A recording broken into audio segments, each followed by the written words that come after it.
we're back, and Peter has joined us now, so we're so glad to have him. And so are all the ladies. Oh. Yeah, that's right. And please, comrade. Stop it. But we've already had a rousing conversation just since Peter walked into the room. It's amazing. So we're going Stirring the pot. to be going off of what we were talking about in the first question. We're going to talk a little bit about. I want to talk a little bit about the current revival of Oklahoma that's on. It sets all of the action in a contemporary country western bar, if I understand. Now, I will be the first one to say I've not seen it. I've only I saw the clips on the Tonys, and that was it. But that is very different from the original rural setting of the show.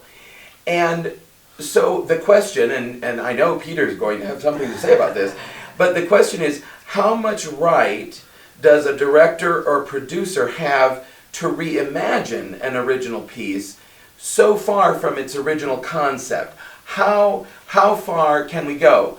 And we do this with Shakespeare all the time. We're constantly do that. We don't always do Shakespeare the way Shakespeare did it. But when we come into the realm of musical theater, it's a more contemporary genre. It's only got 150 years worth of history behind it. And so we're seeing this, but the question is, how far dare we go? And Peter, you brought up a good point about licensing and all that. I think, as we mentioned off camera, I think kind of going back to that moral obligation sort of thing, is the only moral obligation I think that we have is to the licensing, to the contract agreement that you signed. Because you pay money, and they say, yes, you can do this, and they take into consideration where you are, how many people are seeing it. I mean, there's a lot that goes into whether or not they're going to be licensing. And I think that that's a big agreement. And you are morally obligated to stick to that agreement or else face a fine or face your licensing being pulled. I think anything beyond what's been highlighted in your contract, in your license, is okay. I think that when it comes to musical theater, as we talked about in the last one, is story. That's always what comes first. Everything comes down to, does this tell the story? And I think that with Shakespeare and with a lot of productions that allow for a lot of creativity and removing it from the original story, sometimes we can get away from the story and just do something different for the sake of doing something different. Yeah. You know, Community Theater XYZ wants to make Shakespeare in like 80s, like New York City, like gangbang everything. You know, like that's okay. Like, you have every right, as long as you're sticking to the licensing contract, to do that. But does it tell the story? Yeah. That's the most important part. Yes. And I have not seen Oklahoma. I saw the clips on the Tonys, and from what I saw, it looks pretty interesting. I'd be interested to see the rest of it. But that would be my caution to that sort of idea is you have to tell the story.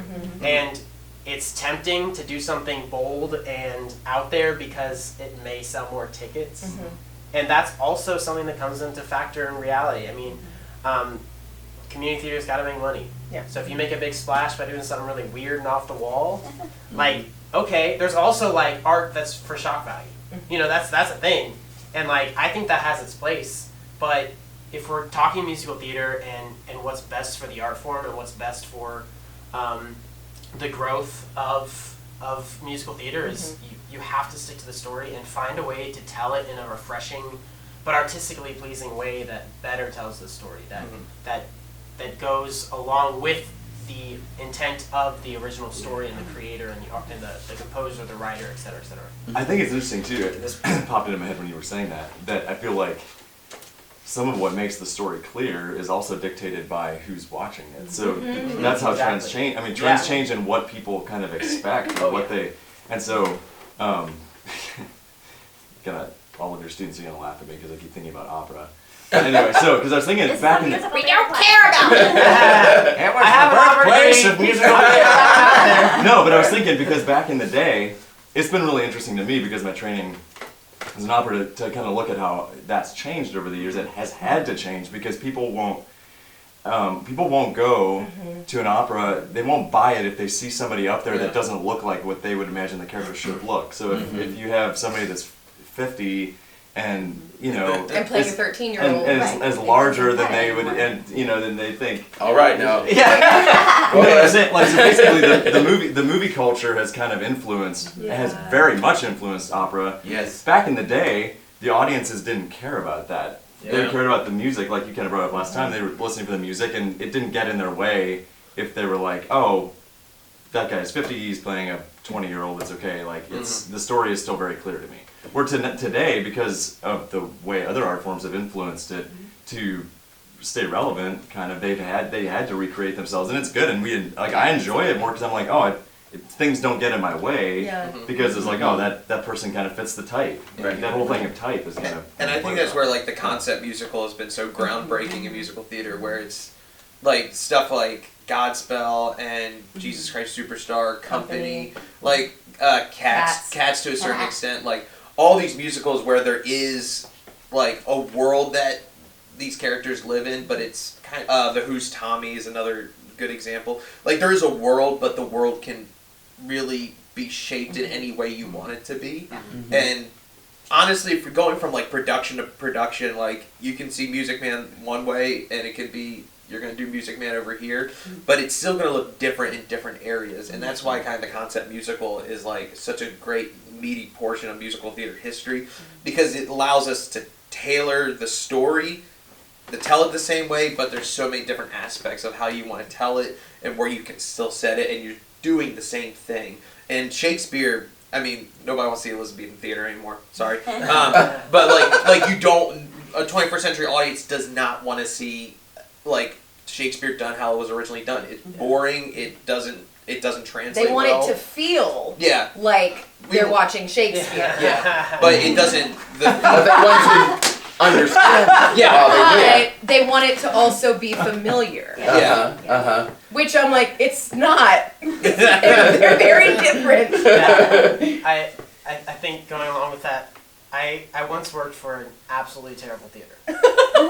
Awful theater. Continue. I thought that the shows they did were just garbage. I thought it was the worst place on earth. And But I went back to my hometown and was visiting my voice teacher and telling him, like, I left the theater obviously. And I was telling him, man, this theater's like so bad. I'm like, am I taking crazy pills? Am I the only one in here like thinking that this is not good stuff? And he told me that every show has its audience, and every audience has its show. And what was frustrating about that theater is their shows sold. They were making bank with this garbage theater, at least what I thought was garbage theater. And at the end of the day, it doesn't matter what I think. It only matters what sells at their theater and what they're happy doing, and that's what they were doing. So it's like frustrating, but it's also, we have to recognize that, like, as Conrad was saying, like, shows are influenced by audiences, and audiences have a huge say in things because they are the ones holding the money. And we need the money to keep doing what we want. The theater that I worked at before coming here, they do a lot of golden age. They have an older audience, Yeah. and so they do a lot of golden age. They do a lot of newer shows that will still sell to an audience like that. It's just like that. Yeah. you Yeah. need to tell me what theater that is. That's will. where I They have love to go. you. They Oh, would they love probably you. would love me. But yeah, one thing I want to kind of pull together some of the things that you guys have been saying. Licensing, we're seeing Godspell's a great example. Godspell was written to be reimagined. Yes. It's written that way. Schwartz, it was written to be reimagined. And so that he was very forward thinking, I think, to do that. But the folks were now for the golden age musicals like Oklahoma, those people weren't thinking ahead necessarily Yeah. and envisioning and seeing what the future might hold. And so the licensing now is just up to the companies who are holding the copyright. And so I think that so therein lies the question. We see a lot. In Hamilton, for instance, they have some very strict rules about the performance of that production once it gets out of out of Lin-Manuel, out of Miranda's control. Yeah, and so, although I think that'll be a long time. So it's just, it's interesting to me as somebody who loves the Golden Age musicals and who does, and I've always been one who I love to stick to the original. I was raised to honor, and not just honor, but really stick to the script. The script is the Bible, and this is how you follow it and everything. And as we can see, theater has changed and might be leaving me in the dirt. And I think that's also just a trend of like where musical theater started in history. Like it started, you know, with these grand shows, and even Oklahoma, which did very new things, like a Dream Ballet. The show started with just a solo. It didn't start with a large group. There's no you know. overture. There's no overture. There's no large number, group number. Yeah. But it was still a time where, you know, people dressed up to go to the theater. It was still like a higher occasion where theater has, over the last, you know, 70 years in America, has evolved into an incredibly inclusive art form. Which thank God. Yeah, Yeah. which is great. That Which is gives us work. you know, and that's where I think it's just kind of evolved from, because it was a higher class thing. People went to Broadway, you know, because they were high class New York City people. I want to go see Death of a Salesman. I'm going to go see South Pacific. And there wasn't that idea of, there was just the idea, I think, of creating something of that nature that had to be high class and beautiful and rich. And now theater over, at least since the late 70s, from here, and also the UK, with some of these just like much harder plays, like what's her name, who wrote like 448 Psychosis, and those kind of like really just hard, edgy plays that theaters and the arts are just expanding to different realms. That it's not about that anymore. It's not a high class occasion. It is for the people. Truly It's for the accessible. Yes. yeah, which is Yes. weird, because that's how like we think about Shakes. Like Shakes was kind of for the masses. It was for the Queen. It was also for that dude who The grown has no ones. Yeah. dude who has no teeth with cabbage and throwing With potatoes. cabbage! I also think, like what Peter said at the beginning, it's all about story. I think especially with the new Oklahoma, it is the same story. And I think it also shows how even we consider it timeless. But that's good that it's timeless, and it can be put kind of under this new lens Right. and seen for current audiences. And I also have not seen it. I've seen maybe a few more clips than the Tony Award. I'm not saying you should watch bootlegs. But they it doesn't change. It doesn't change the story, but it could expand the story in a new way, but again, without completely changing it. Yeah. Just making it more accessible. Yeah, and that, the new production of Oklahoma, which I've not seen live, but seen at home somehow, they expanded this, not really expanded the story, but like they really concentrated on the idea of how the town isolated Judd, which it thematically was in the original production. It's how it's written. Yes. And they really brought it out, and they said this is the main thing we're really focusing on. Yeah. And Huh. it being on a farm really didn't contribute Right. really to Yeah. the rest of the plot. Whereas if you do like South Pacific happens at a very specific time in history. Yes. Yes. And the location and what is happening Is in the world at the time imperative. is Right. incredibly important. Yes. Yeah. Yeah, understanding the historical context, Yes. Yeah. as we've Yes. talked about last time, is incredibly important in musical theater. And I think one of the things that's fun too is, we're talking about art. We're talking, like Peter was saying, it's art. It's a creative process, period. So we have to, somewhere there has to be a balance between, the original intent. Like we said, South Pacific needs to be set in Polynesia, period. You can't change that, or it doesn't make any sense with the racial tension in World War II and whatever. But, at the same time, it's creative. So if you're gonna, like the revival for South Pacific, the sets looked drastically different. Yes. The way it was done was drastically different than originally when it was done, in the 60s.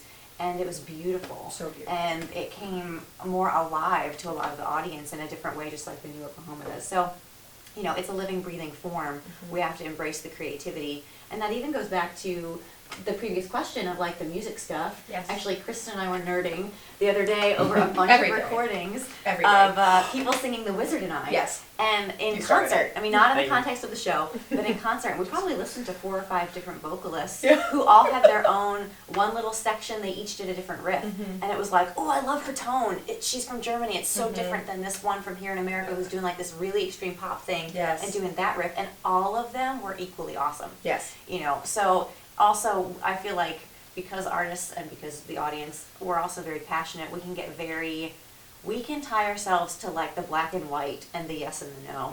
And sometimes art is a little more, why do you feel that way? You know, is it In really between. a yes and a no? Yeah, like let's not get tied to the altar of absolutes on everything. You know, let's pick the things we should worship at the absolute. South Pacific, Yeah. that's an absolute. West Side Story, that's an absolute. Like you cannot change these two cultures without totally blasting the story out of the water and not making any sense. Yeah, although I think the revival is, from what I've heard, is changing some of that. Really? Oh, and they're doing another revival? I think Oh, so. wow. I know there's a movie coming out. Which is Well, exciting. and maybe that's what I've heard. Maybe Yeah. it was the movie, but my understanding is Yeah. they're doing some changing. Well, Bernstein's with it. involved in that, right? But Yeah. and that's exactly the right point. Yeah. For instance, let me give you my favorite example of this point. Okay, Into the Woods, the film. You know, I personally died inside when the mysterious man and the narrator was Yes. cut out of the story. It was a very sad day Not for that you're me. biased or anything. No, well, Not no. that he's played the role. Not that I really but still and all, my research says that, you know, that was a bad choice. However, I do not speak on a general basis about that being a bad choice because Sondheim did it. Yeah. Yeah. And if the original creator comes back and wants to reimagine their story and wants to redo something, that's fine. If, you know, I do have a problem with it, but I don't really have a problem with it. I can't. You can't have as Well, much I of a can't problem have a with problem with it because Because it he is, was involved but in that. because he was involved in it. I just think the first story he told was better. Yeah. But at That's the same all. time, like, as I mentioned before, art takes on a life of its own.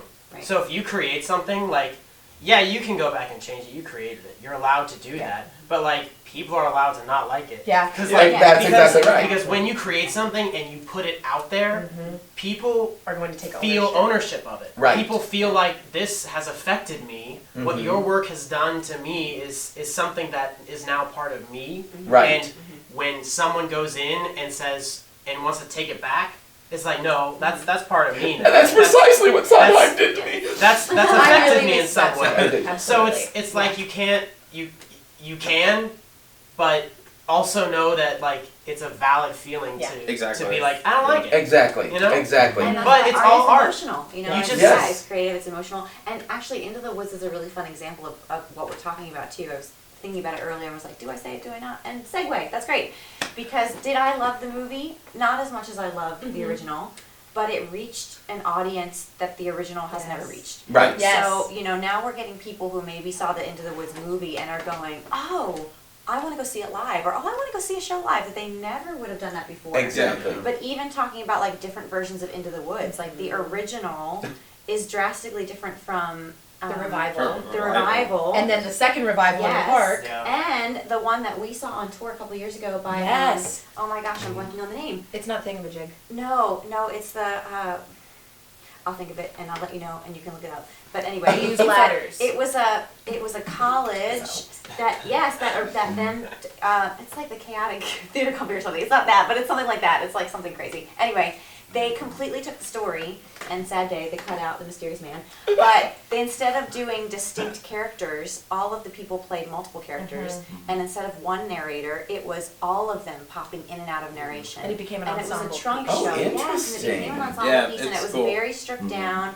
And this is the same thing we saw in Sweeney Todd a few years ago too, where the actors were the instrumentalists, and the stage was Which very people love to do stripped with down. Sondheim. Yes. People love to do that with yes, it Sondheim. was Sweeney Todd. Yes. And they did a little light Company. music that way. Yeah. Yes. Yeah, but it was, for me, because they stripped down the set piece and made it less about the kind of fairy tale world, it hit me in a very different way than any of the other productions had hit me. And I walked away going, that story is so great and so accessible in a way that the original didn't strike me quite the same way. Yeah. So yeah, sometimes those settings really make you rethink things in a good way. Yes. Sorry for going on and on about this question. I know, it's all right. We gotta keep it to 10, but go ahead. But this is kind of going back to the. Did we talk about vocal embellishments? Is it- We did a little bit. and wait, this wait, will- we're no, going no, to the next. But this will segue into the next one. Okay, go ahead, say it. Well, I might just save it. Okay, The next save it. question is about vocal The embellishments. next, The the right next to- question is Great, about vocal perfect. embellishments. We'll be right back.